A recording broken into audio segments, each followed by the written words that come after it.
कि नेपाल जो है वो इंडिया के ऊपर में, ये वाला जो कंट्री है ये नेपाल है। हम इसको कलर दूसरा लेके बनाते हैं ताकि रेड कलर से आपको समझ में आए। ये जो है ये नेपाल है। नेपाल एक लैंडलॉक कंट्री है। लैंडलॉक उसे कहते हैं जो चारों ओर से भूमि से घिरा हो, और ये एक बफर देश है। बफर देश उसे कहते हैं जो दो बड़े देशों के बीच का एक छोटा देश होता है, बफर देश। तो जब नेपाल में नेपाल पहले बहुत ही शक्तिशाली हो गया था। मुगलों के पतन के बाद नेपाल के गोरखा शासक बहुत ही योद्धा थे, वो लोग बहुत ही वीर हो गए थे। उन लोगों ने ये नेपाल की ये जो सीमा है इससे आगे निकल गए।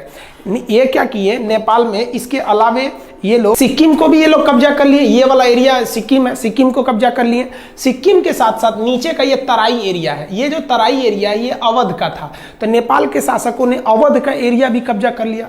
फिर ये आगे बढ़ के ये कुमायूं, उत्तराखंड का इधर का एरिया है कुमायूं, कुमायूं को कब्जा कर लिया। इधर गढ़वाल को कब्जा कर लिया। कुमायूं और गढ़वाल को मिला देते हैं तो उत्तराखंड हो जाता है। इन दोनों को कब्जा कर लिया। और यहाँ थी सतलज नदी और ये थी तीस्ता नदी। तो नेपाल की जो सीमा बन गई वो सतलज नदी से लेकर कहाँ तक हो गई, ये तीस्ता नदी तक हो गई। ये यहाँ टी लिख देते हैं, तीस्ता, एस फॉर सतलज। सतलज से तीस्ता नदी के बीच में इनकी क्या हो गई, सीमा बन गई। इतना लंबा इनका क्षेत्र हो गया। इन बढ़ते साम्राज्य को देखते हुए ब्रिटिशर्स, उस समय तो हम लोग स्वतंत्र थे नहीं, इंग्लैंड का कब्जा था हमारे ऊपर, तो जो ब्रिटिशर्स थे सब इंग्लैंड वाले, उन्होंने इसके साथ युद्ध कर दिया। उस युद्ध को कहते हैं एंग्लो नेपाल वार, आंग्ल नेपाल युद्ध। यह युद्ध चला 1814 से लेकर 1816 के बीच में। इस युद्ध में गोरखा बहुत वीरता से लड़े, लेकिन अंग्रेजों का हथियार अच्छा था, उनकी स्ट्रेटजी अच्छी थी। अंततः अंग्रेजों की जीत हो गई और 1816 में एक संधि साइन हुआ।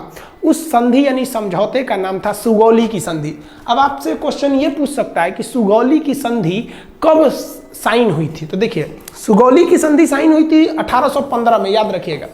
और वो इम्प्लीमेंट यानी कब उसको अमल में लाया गया, कब से वो लागू हो गया, तो वो 1816 से।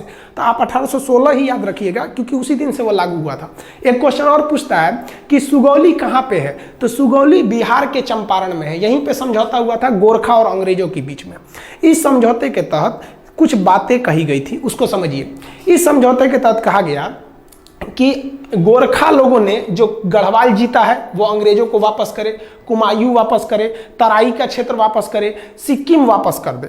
तो जब ये वापस कर देगा तो नेपाल की तो सीमा बदल जाएगी। अब सतलज से तीस्ता थोड़ी रहेगी जब ये वापस कर देगा तो। तब नेपाल की एक नई सीमा का निर्धारण किया गया जिस पर लेकर अभी विवाद चल रहा है। तो उस सीमा का नाम क्या है, तो समझते हैं हम लोग। आंग्ल नेपाल युद्ध में जब नेपाल की पराजय हुई तो अंग्रेजों ने नेपाल के लिए सीमा का निर्धारण कर दिया। उन्होंने कहा कि उत्तराखंड में जो शारदा नदी है, इसी शारदा नदी को ना नेपाल के लोग काली या महाकाली कहते हैं। तो जो महाकाली नदी है वो यहाँ से सीमा बनाएगी पश्चिम से, और इस सर में मेची नदी वो नेपाल से ही निकलती है। नेपाल का लास्ट नदी है मेची नदी। ये मेची नदी नेपाल से निकलकर बिहार के किशनगंज, इधर पे जिला है किशनगंज में महानंदा नदी से वर्तमान में मिल जाती है। तो ये इधर में महाकाली नदी बॉर्डर बन गया और यहाँ पर मेची नदी बॉर्डर बन गया। इन्हीं के बीच में क्या हो गया भैया, नेपाल हो गया। और नीचे में त्रिवेणी, आप पता होगा बिहार के चंपारण में त्रिवेणी बांध है, तो नीचे में त्रिवेणी नदी। तो ये नीचे का एरिया था, वो विवाद का कारण नहीं है। वर्तमान विवाद का काम महाकाली नदी। तो आप समझ गए। अब बात समझते हैं ये क्या चीज़ है, काला पानी और ये लेपुलेख विवाद, इस सब के बारे में। तो इतना समझे। अब नेक्स्ट स्लाइड में हम समझते हैं, ध्यान से समझिएगा। ये जो ट्रीटी थी, ट्रीटी को अगर आप ध्यान से देखेंगे इस पे, तो हम आपको समझा दिए थे। इंडिया नेपाल के बीच में एंग्लो नेपाल वार 1814 से 16 के बीच हुआ। सिगौली की संधि चंपारण में है 1816 में। कौन कौन से एरिया वापस करना पड़ा था, गढ़वाल, कुमायूं, तराई और सिक्किम का एरिया। नदी कौन कौन सी हो गई, महाकाली नदी से लेके, महाकाली नदी यहाँ से, और इधर में मेची नदी के बीच में ये हो गया था। आप भले इसका स्क्रीनशॉट ले सकते हैं। पहले जो नेपाल था, पहले का नेपाल की सीमा यहाँ पे क्या थी, सतलज नदी, और इधर में तीस्ता नदी। लेकिन बाद में क्या कर दिया गया, नेपाल की सीमा को, नेपाल के सीमा को यहाँ पे ये हो गया आपका नेपाल में इधर बना दिया गया मेची नदी को, कि भैया पूरब में आपका मेची नदी और इस साइड में महाकाली नदी। तो ये सुगौली की संधि के बाद का है। नेपाल कहता है कि भैया हम इसी को मानेंगे। तो विवाद कहाँ से है, इसको मानेंगे। तो समझिए इसके बारे में। हालांकि इसका स्क्रीनशॉट लेना चाहते हैं तो ले सकते हैं, नहीं तो आप एक नोट्स बनाते चलिएगा। विवाद का कारण क्या है, तो उत्तराखंड से हम लोग को मानसरोवर यात्रा की शुरुआत करानी थी हम लोग को। तो मानसरोवर यात्रा कैसे होगा, तो ध्यान से देखिए। मानसरोवर यात्रा के लिए हम लोग एक बहुत लंबा रास्ता तय करते थे। मानसरोवर जाने के लिए हम लोग सिक्किम के यहाँ पर एक दर्रा है जिसका नाम है नाथुला दर्रा। इस नाथुला दर्रा से हम लोग कैलाश मानसरोवर जाते थे। यहाँ शंकर जी का स्थान है कैलाश मानसरोवर पर्वत पर, महाकाल। तो यहाँ हम लोग जाते थे जो श्रद्धालु हैं। तो भारत सरकार ने सोचा कि क्यों ना हम इन लोग को उत्तराखंड के रास्ते पहुंचा दें। यहाँ पर भी एक दर्रा है जिसका नाम है लेपुलेख दर्रा। तो यहाँ से क्यों ना पहुंचा दे। आप खुद देखिए कि यहाँ से बहुत फायदा होगा, दूरियां घट जाएंगी। इससे एक और फायदा क्या हो जाएगा कि हम चाइना से फ्यूचर में जब कभी युद्ध होता है तो हम यहाँ से सेना भी पहुंचा सकते हैं, क्योंकि चाइना का भरोसा करना बेवकूफ़ी होगी। तो भारत सरकार ने यही सोचा कि भैया हम यहाँ सड़क बना देते हैं। तो भारत सरकार में जितनी भी सीमा पर सड़कें बनेंगी बॉर्डर पे, वो बनाने का काम करता है border road organisation BRO। Border road organisation BRO, ये सेना के अंडर में एक संस्था है, यही काम करती है। ये क्या करेगी भैया, बॉर्डर पे सड़कें बना। अब विवाद कैसे हो गया, देखिए यहाँ पर काला पानी एक जगह का नाम है, काला पानी तक सड़क थी। उस सड़क को आगे बढ़ाकर लेपुलेख दर्रा तक लाया गया। यह सड़क की लंबाई थी 80 किलोमीटर। अब नेपाल कह दिया कि भैया आप ये जो सड़क बनाए हैं 80 किलोमीटर, ये हमारे एरिया में है, क्योंकि काला पानी और लेपुलेख दर्रा, लेपुलेख ये तीनों देशों के सीमा पर है। इधर में नेपाल, इधर में इंडिया, इधर नेपाल, इधर चाइना। तो ये जो आप सड़क बनाए ना, ये सड़क गलत है, ये हमारे एरिया में आप मत बनाइए। नेपाल कह रहा है कि हम सुगौली की संधि को मानते हैं, भारत कह रहा है कि हम भी उसी को मानते हैं। फिर विवाद कैसे हुआ, समझिए ध्यान से। देखिए आप इसको समझ लीजिए कि नेपाल है, यहां मान के चलिए नेपाल है, ये नेपाल हो गया, और यहां पर उत्तराखंड है। इधर का एरिया ये उत्तराखंड में जो महाकाली नदी है उसकी 3 ठो शाखाएं हैं। ध्यान से समझिए, आप नक्शा को देखिए। जिसको हम ब्लैक कलर से किए हैं ये नेपाल है, और ये जो रेड कलर से बना दिए हैं ये इंडिया का उत्तराखंड राज्य है। अब सुगौली की संधि कहा गया था कि ये जो ब्लू कलर की नदी आ रही है, ये महाकाली नदी, ये नेपाल और इंडिया का बॉर्डर बनाएगी। दिक्कत इस बात की है कि नदी का उद्गम जो है वो 3 नदियों से मिलकर होता है। एक इधर वाले का नाम है लिम्पियाधुरा, इधर जो है लिम्पियाधुरा, तो सबसे इधर वाला एरिया है लिम्पियाधुरा, इधर में हो गया काला पानी, और सबसे लास्ट में है लेपुलेख, सबसे लास्ट में लेपुलेख। इंडिया कहता है कि जो महाकाली नदी शुरू हो रही है वो लेपुलेख से शुरू हो रही है। कहाँ से शुरू हो रही है, लेपुलेख से। इसलिए लेपुलेख से जब ये शुरू हो रही है तो इधर का पूरा एरिया मेरा हो गया। नेपाल क्या कह रहा है ससुरा कि जो महाकाली नदी शुरू होती है वो लेपुलेख से नहीं शुरू होती है। नेपाल कहता है कि यह लिम्पियाधुरा से शुरू होती है। लिम्पियाधुरा से जब शुरू होती है तो ये बॉर्डर होना चाहिए। यानी सारा का सारा झमेला ये इसी एरिया के लिए। ये हल्का सा जो एरिया इसको हम दूसरे किसी कलर से कर देते हैं, ये एरिया से विवाद है। सारा विवाद इसी एरिया को लेकर हो रहा है।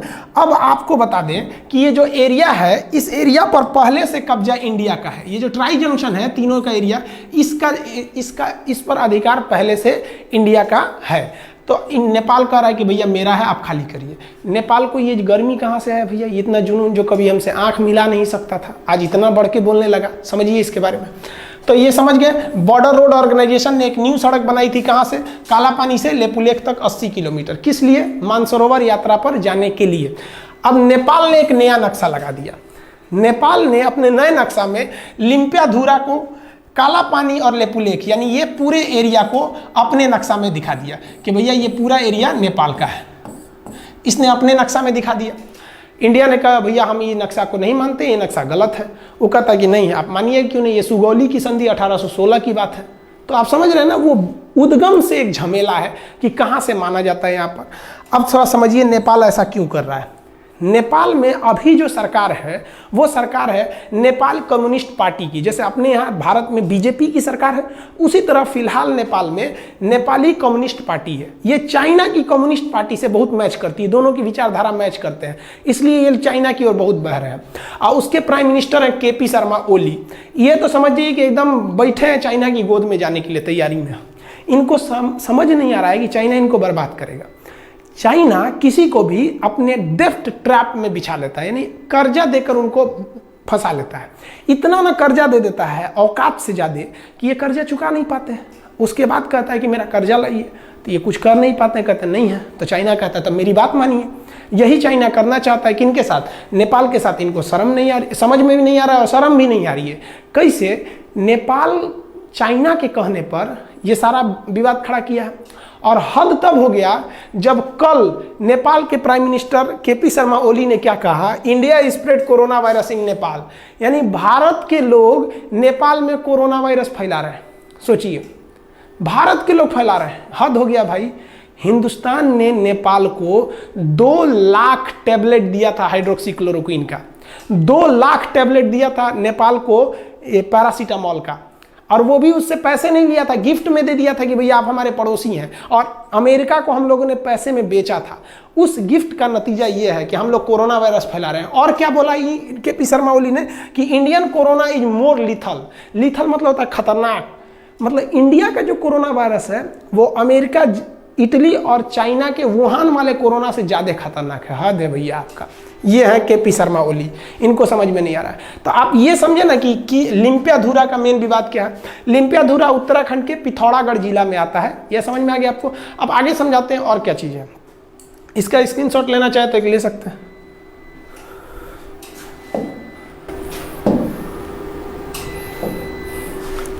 देखिए, जो सड़क बनाया गया है वो सड़क बनाना ज़रूरी भी था। हमारे जो श्रद्धालु कैलाश मानसरोवर यात्रा जाते हैं, आप उनका स्थिति देखिए, कितने दुर्गम इलाके में जाते हैं, दुर्घटना हो जाती है। और भी आप देखिएगा तो इस एरिया में क्या हालत है सड़क का। आप देखिए कितनी गहरी खाई है, इतनी गहरी खाई में ये लोग, हम लोग की यात्रा करनी पड़ती है। ये मतलब जो कैलाश मानसरोवर की यात्रा पे जो श्रद्धालु जाते हैं उन पे, तो ये सड़क बनाना एक तरह से जरूरी भी तो था। तो बॉर्डर रोड ऑर्गेनाइजेशन ने पहाड़ तोड़ के सड़क बनाया। देखिए, इतना आसानी से सड़क नहीं बनते हैं, ये पहाड़ तोड़ के सड़क बनाया। और बनने के बाद नेपाल कह रहा है कि भैया ये एरिया हमारा है, आप खाली कर दीजिए।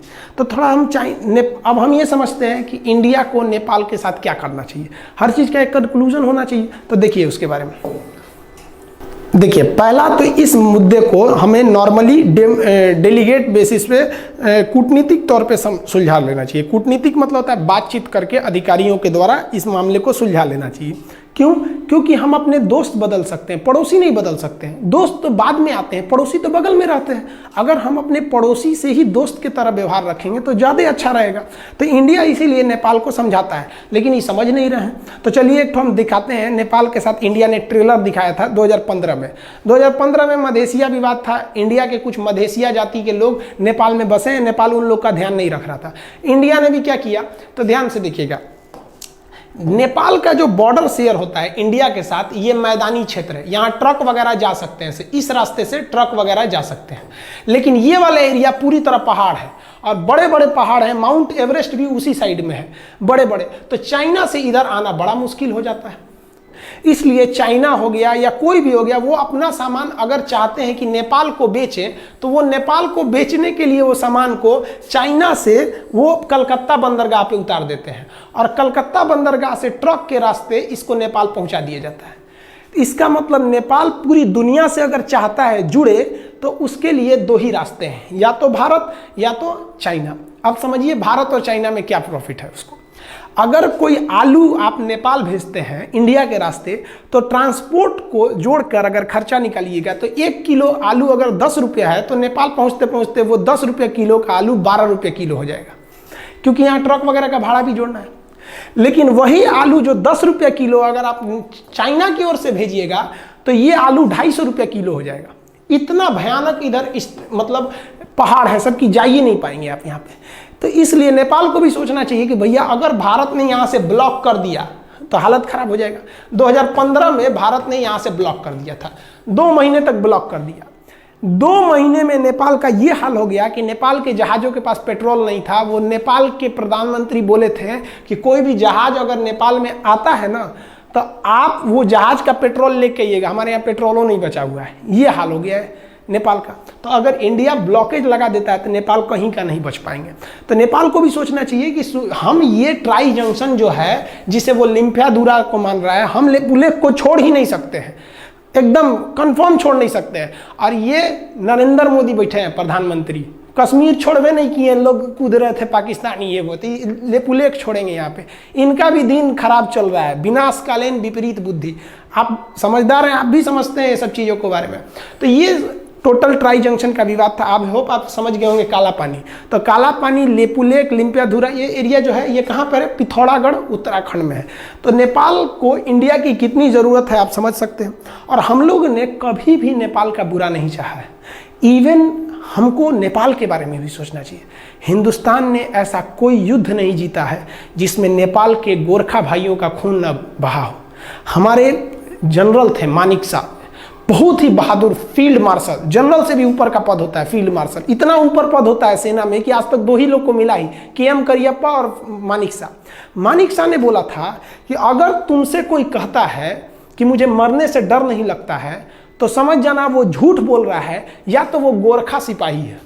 तो भारत में गोरखा सैनिक भी है। तो हमें ये भी देख के चलना है कि नेपाल से अच्छा संबंध बना के रखें ताकि वहाँ से हमारे देश में गोरखा सैनिक आ सके। बहुत ही योद्धा होते हैं और पहाड़ों पर लड़ने के लिए माहिर होते हैं, और कश्मीर में पहाड़ी एरिया में वो बहुत कुशलता से अंजाम दे सकते हैं। कारगिल की लड़ाई में भी वो लोग भाग लिए थे। हम भी भगवान से दुआ करते हैं कि भाई जल्दी जल्दी, एक तो कोरोना का संकट है, उस पर से एक नया संकट लेके चले आए, तो इसको भी जल्दी से सुलझा लेंगे नेपाल और भारत के इस रिश्ते को। आई होप आप इसको समझ गए होंगे। नेक्स्ट हम आपको समझा देंगे कि टूर ऑन ड्यूटी क्या चीज़ है, सेना में 3 साल कैसे जाना है, फिर नेपाल से क्या, नेपाल के साथ चाइना के साथ अभी जो नया विवाद हो गया है वो क्या चीज़ है, इस सब के बारे में हम समझा देंगे। वीडियो 5-6 दिन से नहीं डाल पाए एक्चुअली, बहुत लॉकडाउन के पीरियड में सबको बहुत सारे काम हैं। बहुत से ऐसे गांव हैं जहां पे गवर्नमेंट नहीं पहुंच पा रही है, उन लोग को भी खाना पानी देना रहता है। तो आपको भी अगर कहीं ऐसा लगता है कि कोई ज़रूरतमंद है तो आप भी वहां जाइए, हर काम छोड़ के वहां जाइए, क्योंकि बार बार अपने देश को सेवा करने का मौका आपको नहीं मिलेगा। यही वक्त है कि आप अपने कामों के बीच में से कुछ समय निकाल के उनको भी समय दीजिए। तो जब अब कभी कभी वीडियो रुक जाता है तो आप बात समझिए बाबू, उस काम को भी हम छोड़ नहीं सकते। तो थोड़ा हम उधर बिजी थे इसलिए हम वीडियो नहीं बना पाए, अब आ गए हैं, अब वीडियो कंटिन्यू रहेगा। आई होप आप ये समझ गए होंगे। नेक्स्ट वीडियो में हम फिर चर्चा करेंगे, अब सब्जेक्ट भी स्टार्ट कर देंगे, बायोलॉजी जो छोड़े थे या फिर पॉलिटी वगैरह।